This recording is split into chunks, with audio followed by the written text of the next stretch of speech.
1990, at the height of his fame, Gazza, Paul Gascoigne. For any of my North American listeners, Paul Gascoigne was a soccer player, as you'd say, a footballer. He was an England darling at that point. He'd started Superstar. the World Cup in Italy, and then he came along, and you guys came back with Fog on the Tyne. I mean, how did that all come about? Well, like most things, it was an accident.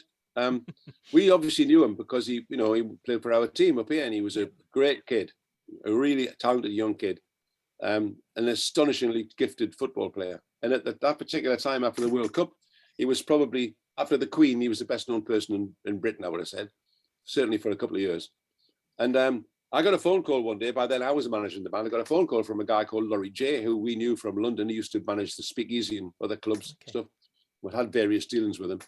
And he said, I'm making an album with your pal Gazza. We said, oh, yeah.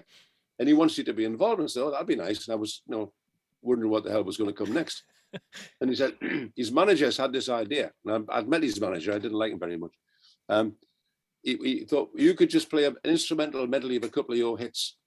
And Gazza will talk about his boyhood days in Gateshead. I thought, well, that sounds a bit boring. I said, hang on, we'll have a chat. So I had a chat with Alan.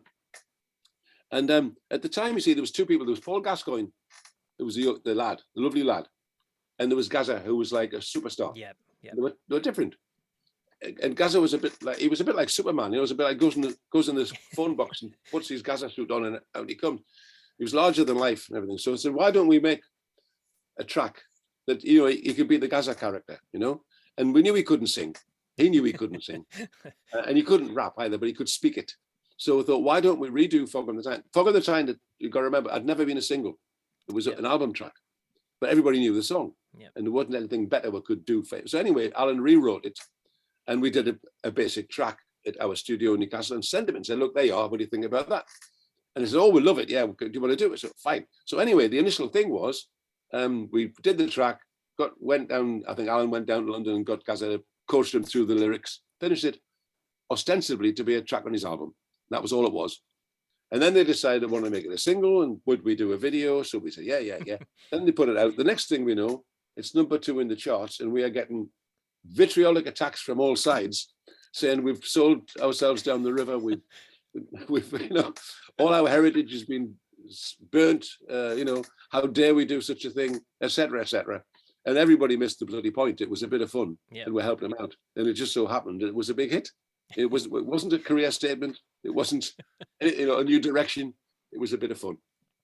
So how did you guys react to that then, with all the vitriol coming your way and people saying you've sold out? I mean, you've built your reputation for 2 decades there at that point, and then you're getting that sort of response to what was a bit of fun with a superstar. I mean, how did you guys react to that? Well, it was a bit upsetting at the time, some of the things that people were saying. But then, you just thought, well, get a life, really hell. It's one song. It's not it's not a matter of life and death. It's a song. It's entertainment. So you don't like it, fine. Don't listen to it. It's not. We're not going to be doing this for the rest of our lives. It was just a little sidestep. And I'm glad we did it because it was good fun. Give a lot of people a lot of entertainment, a lot of joy, and it helped him. And he's a lovely lad. I've told this story before. I mean, he's been through some really dark times as Paul. But when we did the video for them that day, it was a 12-hour day. We did it all, like all of these things, budget. We did it all in a day. There were 2 other film crews doing documentaries about him. There were a constant stream of press people interviewing him all day, plus the public, because we did a lot of it in the streets of Newcastle. Yeah. And there was a constant stream of young kids coming for autographs and stuff. And he never once refused anybody. Wow. He was charming and chatty and fun with all the kids all day, non-stop, and that was the real him. All the dark days were because of the problems he went through when basically people let him down, and that's why he turned to drink. Absolutely. A very sad story.